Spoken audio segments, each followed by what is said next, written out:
Well, I got, this is part two of putting air suspension on a 1-ton Chevy. I got the lower and upper control arm off, and been cleaning it up with a wire wheel. I was just checking out the paint, see if I could go ahead and use some frame black on it, chassis black. Yeah, I know this is not supposed to be hanging here. I got new hoses, already running the new lines. Lower control arm was messed up. The ball joint was slipping through it. Upper control arm's no good. I got them on order. I bought Moog ones. They're a little bit better. If you're going to get Moog, make sure you get the problem solver ones. They actually say problem solver. They're made in the United States. If it just says Moog on them, they're made in China. A lot of people don't know that. Originally, I didn't know that, but there is a difference. Without the problem solver, they don't have a lifetime warranty. But if you look, I got to clean out that. It's all full of poop. And then I also got to see the shock hole. It's all wallered out. The bolt goes for the bag goes through there. So I gotta go ahead and see the lower control arm where it goes. New brake lines. Actually, that's an old one. And I'm gonna go ahead and put this together and take a look at the other stuff that I got done. Here's the old control arms right here.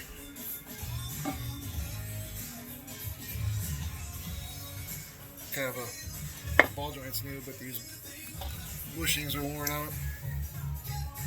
If you look at them on both sides, and they're like $45. And then another $40 to get them pressed in. I don't have a press. These are also worn out. These ball joints.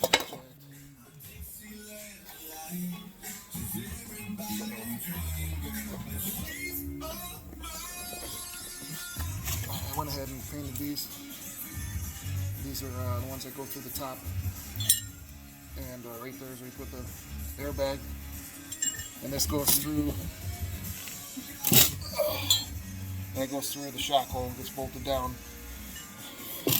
And this one actually goes through the shock holes on the bottom. I didn't clean this one, I just sandblasted it. And if you're going to paint them, especially with this chassis paint, rust seal, it's probably the same thing with Pour 15. I actually sell this rust seal. It's pretty dang good.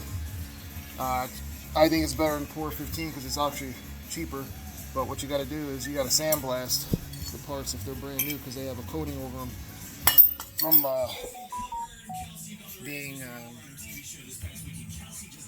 put together from the manufacturer because that's a welded tube.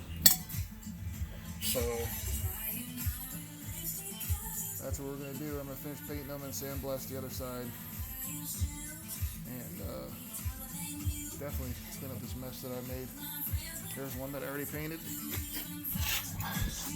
This one was hanging. I put too much on it. It's got a couple runs on it, but it's super hard.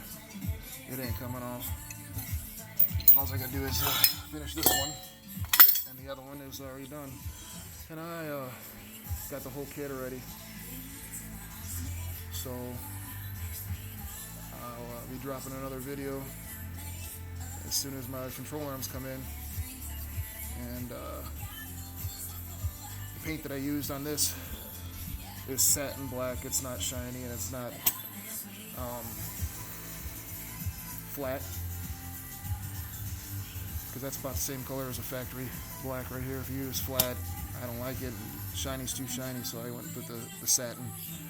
And it shows the satin black right there. Alright.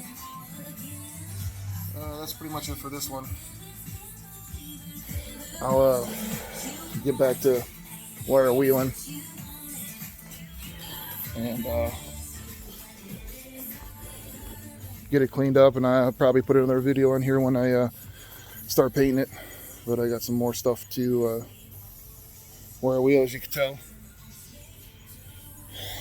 and then I'm gonna go down the frame. The other side is still on the ground. Damn, stupid camera. Sorry about the shaky video. And this one, I already replaced the brake lines on it. And I got to replace a couple other things. Control arm bushings on that one side are new because I replaced those already. Pulled the ball joint through the lower control arm. So now I got new brake lines front and back. All new rubber hoses I'm going to be putting on. I'll probably show you that too. I have all the parts in the first video that I made that I got from place.